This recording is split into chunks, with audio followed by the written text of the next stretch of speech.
maintain that if the only things you had to work with was paper and scissors and glue, you could have an amazing art program for years and years and years.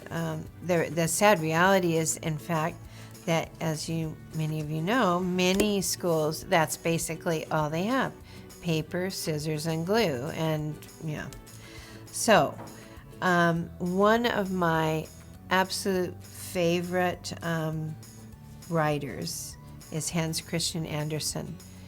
And I also love him because he was a wonderful paper cutter. Now, if you can imagine, what he could do while he was telling a story is that he would take a piece of paper and fold it, and without drawing anything on it, he could, just as he was telling the story, cut and cut and cut, and when he opened it up, he magically had a wonderful picture, as you see on the cover of this book, that is a collection of his truly amazing paper cuttings. And when you see them, I went to Denmark and I actually saw them. I was surprised at how small some of them were. They're little tiny ones. Now, why do I mention this paper cutting? Because it's a wonderful way to create story pictures. And well, I love working with paper, and it's become very popular recently. Besides it's being a wonderful material that we have in the schools. In fact, this is a book that came out just a couple of years ago that is a collection of contemporary paper cutting artists. And you can see this is quite a traditional looking paper cut in the style of Chinese paper cuts. And in fact, almost every culture has some form of paper cutting. Hans Christian Andersen was Danish. In Hungary, they have their own style. In Japan, they have paper cutting. In Mexico, they have all kinds of paper cutting. And now we have amazing three-dimensional constructions all out of paper. And here's another wonderful paper cut. But I'm going to today demonstrate the way that you can make paper cuts in the style of Hans Christian Andersen. And I also want to point out that there are a lot of books that are being done with paper cuts. This book is a Norwegian book that's done with a slightly different kind of paper cut. You'll see as I show you some pages from it that some of the paper cuts look a bit like what you might do, for example, these trees in a paper cut, and I'll show you one I've done.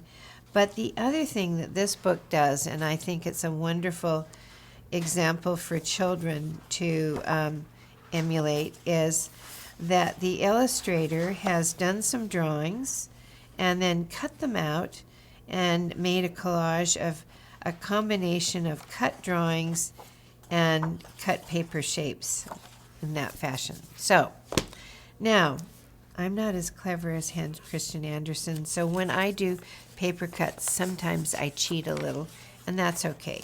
After a while, you don't have to do this, but you can take the piece of paper. So I took a piece of paper, I folded it in half, and I can fold it again. Now, what's important to remember is, where are the folds? So there's a fold here. And that means when you're cutting paper, if you've got folds, you want to leave some parts of this folded edge intact. Otherwise, if I cut this out and I cut away all the folded edges, what I'll end up with is 4 separate paper cuts. And I want to end up with something that opens up and is one thing. So I'm just going to imagine that I'm going to turn it like this. I'm going to imagine that this is the center of the picture, and this is the top of the picture, and I'm going to come down like that, and I'm going to put crazy guy here. A couple of crazy little things. You can see I'm doing a very loose drawing. And let's see. I'm just making a quick sketch of it so that I can draw this relatively quickly. Maybe I'll put a bird on the flower talking to the thing here. Okay. Oh, funny bird. All right, so I'm just going to pick the paper up and I'm going to cut it out. As I cut, I'm always thinking, am I keeping the fold intact? So here is a good example. I'm going to cut away a section, but I see this part of the arm. There is a folded piece there that's important. I must not cut that off. And I'm going to cut this piece off here. So this will hold this together. And I'm going to leave a bit of a fold down here. And I'm going to cut this away. But I have these two pieces that are going to hold things together. I can cut the rest of this away. That's okay. And sometimes I can improvise, so I'm not cutting out my lines exactly. I'm making it up a bit as I go because I sort of readjusting my drawing, and I might add a little detail to it. I might decide, let's see, that I'm going to keep a little connection.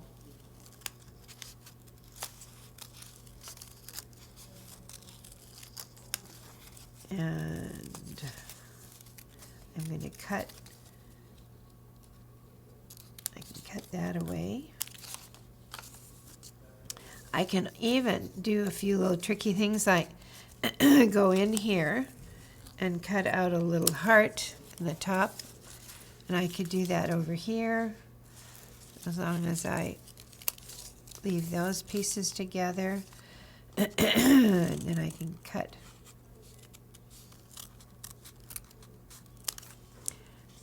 I'm going to leave this fold somewhat intact here. And I'm going to get, when I open this up, you're going to see that I've got sort of a picture that is a duplicate on the bottom, only it's a little bit upside down. I'm going to leave a little piece of connection here. I probably don't need it, but just to be on the safe side, I'm going to do it. Now, I'm just talking about what I'm doing. What's amazing to think of is Hans Christian Andersen telling you one of his stories as he sits and does this. Could I do that? I guess I could try to tell you the story of Little Red Riding Hood, but I think we've had enough Little Red Riding Hood for now. Right now, I'll just get on with the business of cutting out the paper. And because the best part of this kind of paper cutting is when we open it up and we see what it is, what magically was created. So I got to make sure I don't lose the bird. Oh, all right, I did the terrible thing. Guess what? I cut something off. But let me show you. It's not the end of the world. Nothing is ever the end of the world when it comes to drawing and working with materials. All right, what am I going to do? I had a little glue stick. Okay, so here's what I cut out. So I opened it up. And what have I got? A beautiful little frame. And that these things were supposed to be attached to. So I'm going to open this up now very carefully and put it back in. Should have been attached, but I can glue this all onto a piece of paper. And there we would have this crazy thing. Or, here's a cool thing. Since it's a holiday time, I could go through and I could cut the whole thing in half and make a card for somebody. So, I could take the bottom and I could stick it on here. And then the thing that I could have some fun with is I could come in with some colored markers and I could color this in. I've got a blue pen here now, but supposing I were to, maybe I'll turn this into a bird character. Anyway, I can start drawing and cutting and drawing and cutting, drawing and coloring, and I could add pattern and various things. I could add a heart.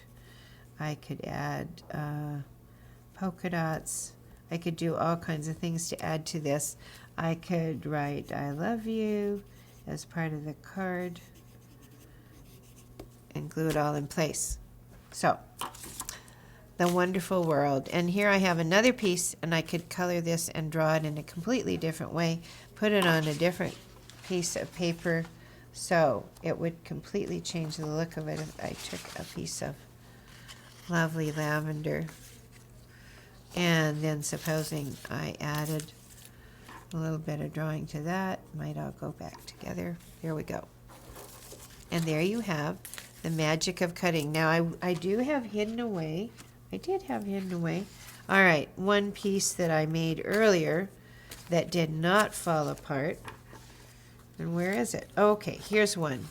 Okay, here's another piece that started out, if I fold it in half for you, you can see where I was more careful, obviously, and it didn't all come apart.